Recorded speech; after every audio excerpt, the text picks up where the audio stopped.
여러분은 인생에서 가장 행복했던 순간이 언제였나요? 저는 65. 이 오래된 광명 아파트 베란다에서 지는 노을 바라보던 그때였습니다.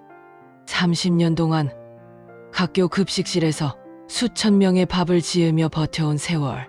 그 고된 노동의 끝에 얻은 건 굽어버린 손가락과 이 집 한 채뿐이었죠.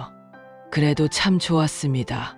남 눈치 안 보고 내가 끓이고 싶은 된장찌개 냄새 풍기며 사는 이 소박한 삶이 말입니다. 아침 7시 습관처럼 일어납니다. 이제 급식실로 출근할 필요는 없지만 몸이 기억하는 시간이죠. 낡은 라디오를 틀고 물을 끓입니다. 뽀얗게 김이 올라오는 찻잔을 들고 거실을 둘러봅니다. 벽에는 하나뿐인 아들 민수의 대학 졸업 사진이 걸려 있네요. 남편 일찍 보내고 남의 집 허드레일도 마다치 않으며 키운 내 새끼. 그놈이 장가까지 가서 예쁜 손주들 낳고 잘 사는 게 제 인생의 훈장이었습니다. 그런데 그 평화가 깨진 건 어느 평범한 목요일 오후였습니다. 연락도 없이 아들 내외가 찾아왔더군요. 평소엔 명절에나 겨우 얼굴 비추던 며느리 지연이가 손에 한우 세트를 들고 들어옵니다. 어머니, 저 왔어요. 요즘 날씨 추운데 잘 계셨어요? 며느리의 목소리가 평소보다 한 톤 높습니다. 자식들이 갑자기 효자가 될 땐 부모는 본능적으로 알거든요. 무슨 사단이 났구나 하고 말이죠. 식탁에 마주 앉은 아들 민수의 안색이 좋지 않았습니다. 이윽고 며느리가 제 손을 꼭 잡으며 입을 열었습니다.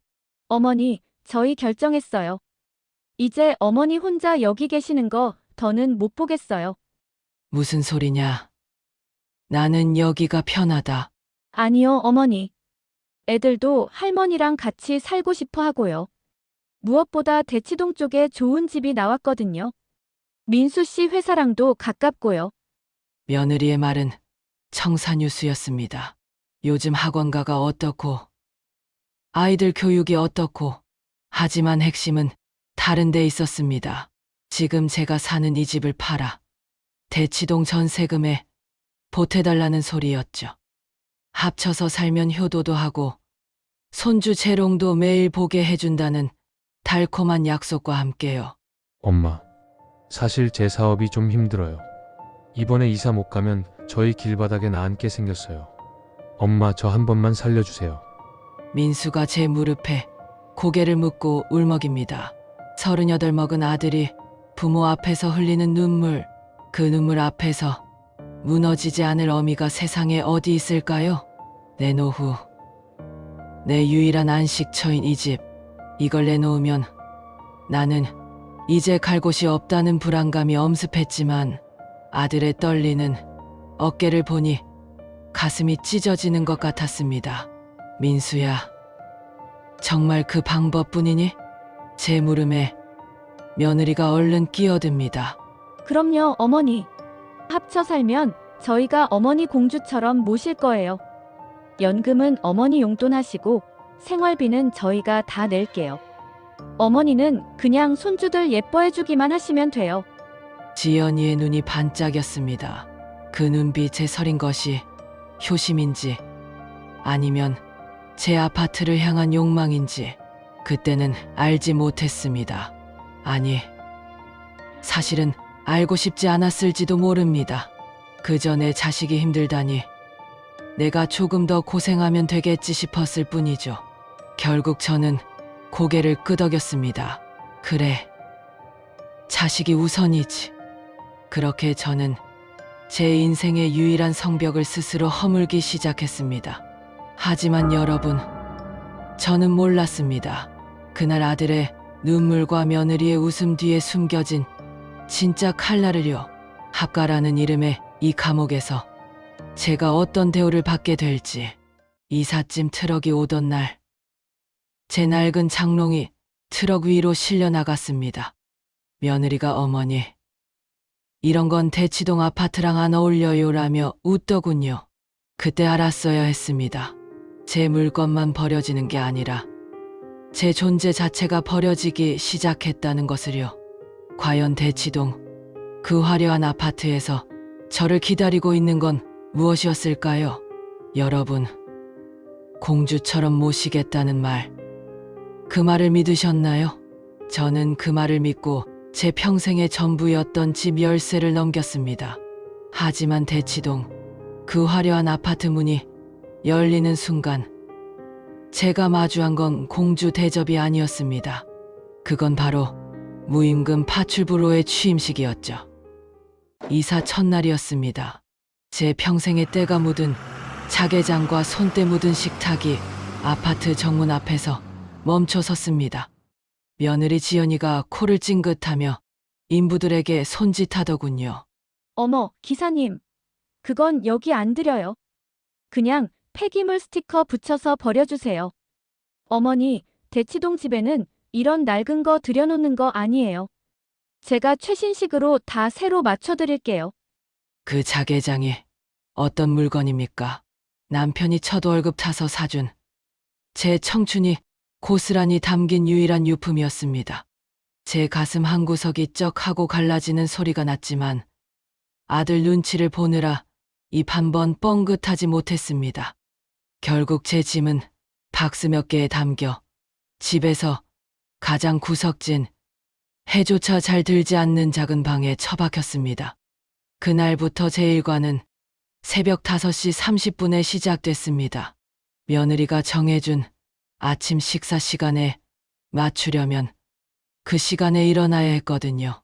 급식실 조리원으로 일할 때보다 더 바빴습니다. 손주들 도시락에, 아들 아침 국에, 며느리가 마시는 해독 주스까지. 남의 집 밥을 지을 땐 월급이라도 받았지. 제 자식 밥을 짓는 데는 서러움만 쌓여갔습니다. 어머니, 국이 좀 짜네요. 애들 건강 생각해서 저염식으로 해달라고 말씀드렸잖아요. 아, 그랬니? 조심하마. 며느리의 말은 항상 웃음 섞인 존댓말이었지만 그 안에는 서늘한 명령이 담겨 있었습니다. 어느 날은 며느리가 식탁에 앉아 제 연금 통장을 넌지시 밀어놓더군요. 어머니, 경제관념 없으셔서 돈 관리 힘드시죠? 제가 생활비랑 합쳐서 관리해 드릴게요. 어머니 용돈은 매달 넉넉히 드릴 테니까 통장은 저한테 맡기세요. 그 통장엔 제 청춘을 바쳐 일한 퇴직금 일부와 꼬박꼬박 들어오는 기초연금이 들어 있었습니다. 제 삶의 마지막 보루였죠. 하지만 지연이는 아들 사업 자금 돌려막느라 힘들다는 핑계를 댔습니다.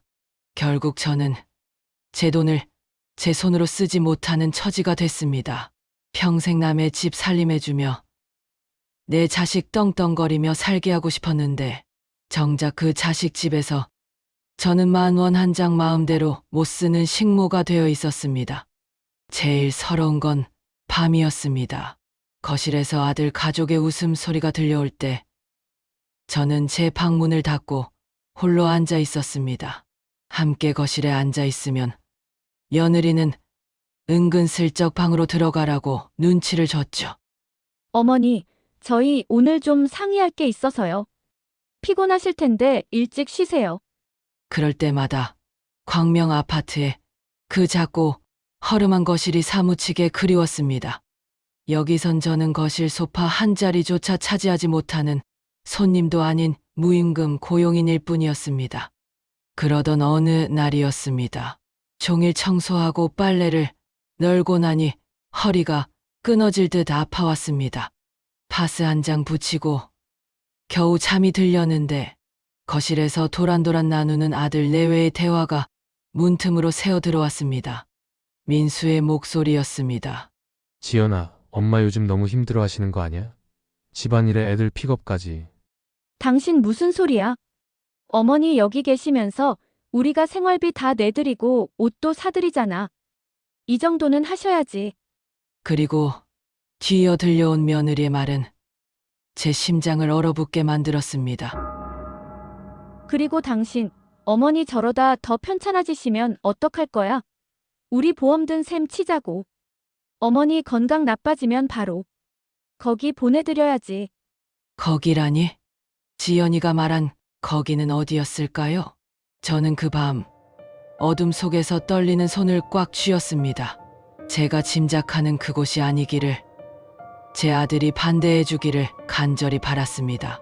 하지만 민수는 아무 말도 하지 않았습니다. 여러분, 세상에서 가장 무서운 침묵이 무엇인지 아십니까? 나를 죽이려는 사람의 목소리가 아니라 나를 지켜줄 줄 알았던 사람의 입 다물기입니다. 그날 밤 아들의 침묵은 제 65년 인생을 송두리째 무너뜨렸습니다.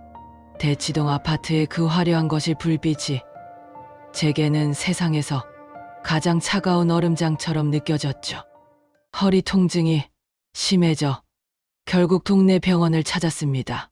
의사는 혀를 차며 수술 권유서를 내밀더군요. 할머니, 이 상태로 어떻게 버티셨어요? 당장 입원하고 보호자 오라고 하세요. 보호자. 그 단어가 참 낯설었습니다. 집에 돌아와 며느리 지연이에게 수술 이야기를 꺼냈을 때 지연이의 첫 마디는 제 안부가 아니었습니다. 어머니, 지금 수술하시면 애들 픽업은요? 민수 씨 아침은요? 제가 일주일이나 휴가 낼 상황 안 되는 거 아시잖아요. 조금만 참으셨다가 방학 때 하시면 안 될까요? 다리가 저려 한 걸음도 떼기 힘든 저에게 손주들 학원 시간표가 더 중요했던 겁니다. 아들 민수도 마찬가지였습니다.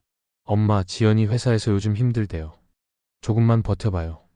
제가 영양제 좋은 거 사올게요. 제가 바란 건 영양제가 아니라 엄마 고생했어. 이제 좀 쉬어라는 따뜻한 한마디였습니다. 사건은 그 일주일 뒤에 터졌습니다. 밤늦게 화장실에 가려다 거실에서 들려오는 말소리에 발을 멈췄습니다. 며느리 지연이가 식탁 위에 브로셔 하나를 펼쳐놓고 있더군요.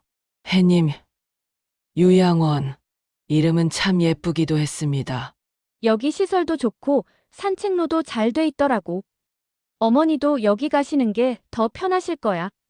여기서 맨날 아픈 허리 끌고 살림하시는 것보다 훨씬 낫지 않겠어?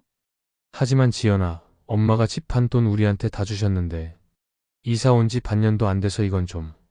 민수가 머뭇거리자 지연이의 목소리가 날카로워졌습니다. 그럼 어떡해? 나도 한계야. 어머니 계시니까 우리 집 분위기 칙칙하고 우리 애들도 할머니 눈치 보는 거 안 보여. 어차피 이 집 내 명의로 다 정리됐어. 법적으로 아무 문제 없다고. 제 귀를 의심했습니다. 내 명의로 다 정리됐다니? 광명집을 팔아 전세를 얻을 때 당연히 아들 명의로 하는 줄로만 알았습니다. 그런데 며느리 이름으로 모든 걸 돌려놓았다는 사실을 저는 그날 밤 처음 알았습니다. 더 가슴을 찢어발긴 건 민수의 대답이었습니다. 알았어. 당신이 정 힘들면 그렇게 해. 내가 엄마한테 잘 말씀드릴게. 대신 시설은 정말 최고급으로 알아봐줘. 최고급 시설. 그게 아들이 제게 줄 수 있는 마지막 효도였나 봅니다. 방으로 돌아와 이불을 뒤집어 쓰고 입을 틀어막았습니다. 울음소리가 밖으로 나갈까봐, 내 비참함이 그들에게 들릴까봐 온몸을 떨며 울었습니다. 평생 남의 집 급식판 닦으며 키운 내 새끼가 제 마누라 눈치 보느라 어미를 고려장하려는 그 사실이 믿기지 않았습니다. 다음 날 아침, 저는 평소처럼 밥을 차리지 않았습니다. 지연이가 7시에 나와 텅 빈 식탁을 보고 짜증 섞인 목소리로 저를 불렀죠. 어머니, 오늘 아침은요? 저 회의 있는데. 저는 거울 속에 저를 보았습니다. 굽은 허리, 주름진 얼굴, 그리고 초점 잃은 눈. 그 거울 속에는 엄마는 없고 식모만 서 있더군요. 저는 문을 열고 나가 지연이의 눈을 똑바로 쳐다봤습니다. 지연아, 아침은 내가 차려 먹어라. 나 오늘 광명 좀 다녀와야겠다. 광명요?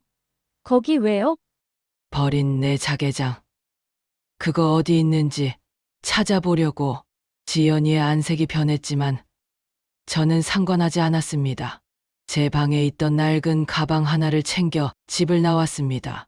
민수의 전화가 빗발쳤지만 받지 않았습니다. 대치동 그 높은 아파트 숲을 벗어나며 저는 다짐했습니다. 부모니까 참아야 한다고? 자식이니까 이해해야 한다고? 아니요. 이제는 이명자로 살아남아야겠습니다. 저는 곧장 옛 동료였던 순이에게 전화를 걸었습니다. 순이는 광명에서 복덕방을 하는 친구를 알고 있었죠. 그리고 제가 몰래 숨겨두었던 마지막 비장의 무기, 집을 넘길 때 며느리가 제 사인을 받아가며 썼던 그 서류의 복사본을 찾아야 했습니다. 기다려라. 민수야. 그리고 지연아. 너희가 버린 건 낡은 자개장이 아니라 너희의 부모라는 걸 똑똑히 알게 해주마. 여러분. 흔히들 자식에게 다 퍼주면 나중에 찬밥 신세 면치 못한다고들 하죠. 저도 그 말을 수없이 들었습니다. 하지만 막상 내 자식이 울며 매달릴 땐 그 말들이 다 남의 일처럼만 느껴지더군요. 그런데 말입니다. 내 진심을 짓밟고 나를 요양원으로 밀어넣으려는 자식에게 부모가 할 수 있는 마지막 사랑이 무엇인지 아십니까? 그건 바로 잘못된 길을 가려는 그들의 발목을 제대로 걸어 넘어뜨리는 것입니다. 광명으로 달려가 순이를 만났습니다. 복덕방 친구의 도움으로 예전 집을 팔 때 작성했던 서류들을 샅샅이 뒤졌죠. 며느리 지연이는 모를 겁니다. 제가 학교 급식실에서 일할 때 영양사 선생님들 어깨 너머로 공문서 확인하는 법을 눈여겨봤었다는 사실을요. 그때 제가 며느리에게 써주었던 건 단순한 인감증명이 아니었습니다. 부양을 전제로 한 조건부 중요. 혹시나 하는 마음에 영양사 선생님의 자문을 받아 적어두었던 그 한 줄이 제 마지막 동아줄이 되어 주었습니다. 그날 저녁 저는 평소보다 일찍 집으로 돌아와 식탁 앞에 앉았습니다. 지연이는 제가 집을 비운 게 마음에 안 들었는지 표정이 잔뜩 굳어 있었습니다. 어머니, 하루 종일 어디 갔다 오신 거예요? 연락도 안 받으시고. 저희 걱정했잖아요. 거짓말, 걱정이 아니라 요양원 보낼 준비에 차질이 생길까 봐 전전긍긍했을 겁니다. 저는 아무 말 없이 가방에서 서류 한 장과 녹음기 하나를 꺼내 식탁 위에 올렸습니다. 민수야, 지연아, 너희가 나한테 하고 싶은 말이 참 많은 것 같더구나. 그래서 내가 대신 들려주려고 한다. 집안의 정적이 흐릅니다. 며느리의 얼굴은 흙빛으로 변하고 민수는 고개를 들지 못합니다. 지연이가 떨리는 목소리로 반박하더군요. 어머니, 이건 오해예요. 저희는 어머니가 편찮으시니까 더 좋은 환경에서. 지연아, 내 명의로 된 재산 없다고 법대로 하라고 했니? 그럼 나도 법대로 하마. 저는 며느리가 제 사인을 받아갔던 조건부 증여각서 복사본을 밀어주었습니다. 내가 받아간 내 아파트 판돈 7억. 거기엔 사망시까지 정성을 다해 부양한다는 조건이 붙어 있단다. 방금 들은 녹음 파일이 증거가 되겠지? 부양 의무 위반. 나는 너희에게 준 돈을 전액 환수하거나 지금 살고 있는 이 전셋집에서 내 몫을 빼갈 권리가 있어. 엄마, 저희가 잘못했어요. 지연이가 생각이 짧아서. 민수야, 너는 생각이 짧은 게 아니라 마음이 죽은 게지. 마누라 눈치 보느라 내 어미를 요양원으로 밀어넣으려는 아들놈을 내가 어떻게 더 믿겠니? 지연이는 억울한 듯 소리를 질렀습니다. 그 돈 빼가시면 저희 길바닥에 나 앉아요. 애들 교육은 어떡하고요? 그 소리를 들으니 참으로 기가 막혔습니다. 자기 자식 교육 걱정하는 사람이 제 자식 키우느라 허리 다 망가진 시어머니 걱정은 손톱만큼도 안 했단 말입니까? 저는 지연이를 똑바로 쳐다봤습니다.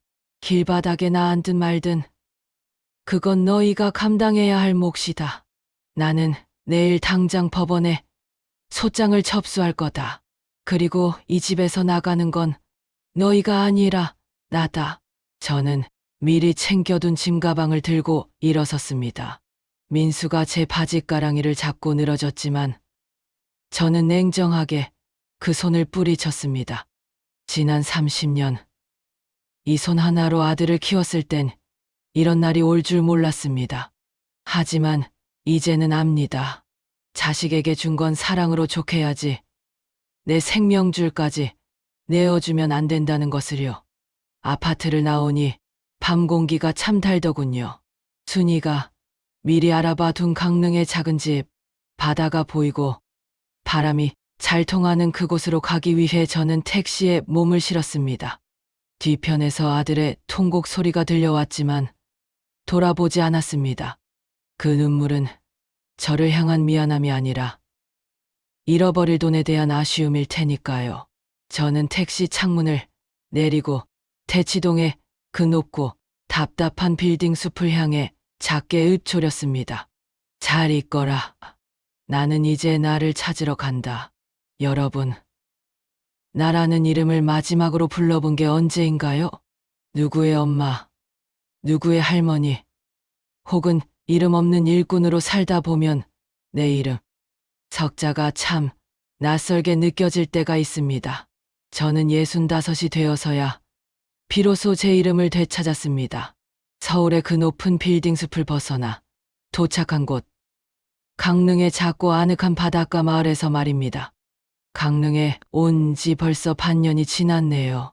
제 하루는 이제 며느리의 잔소리나 손주들의 등원 시간이 아니라 저 멀리 수평선 위로 떠오르는 해와 함께 시작됩니다.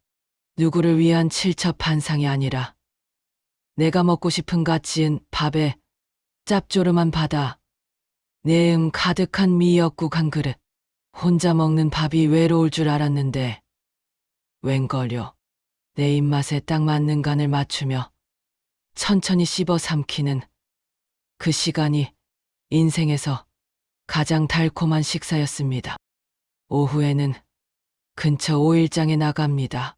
이제는 학교 급식실 앞치마 대신 화사한 꽃무늬 원피스를 입고 말이죠. 명자 씨, 오늘 고등어 싱싱한 거 들어왔어. 생선 가게 아주머니가 저를 민수 엄마가 아닌 명자 씨라고 부릅니다. 그 소리를 들을 때마다 가슴 한구석에 뭉클한 전율이 일더군요. 누구의 부속품이 아니라 오로지 이명자로 존재하는 그 기분. 여러분은 아시나요? 얼마 전 민수에게서 전화가 왔습니다. 대치동 전셋집에서 쫓겨나다시피 나와 경기도 외곽 빌라로 옮겼다더군요.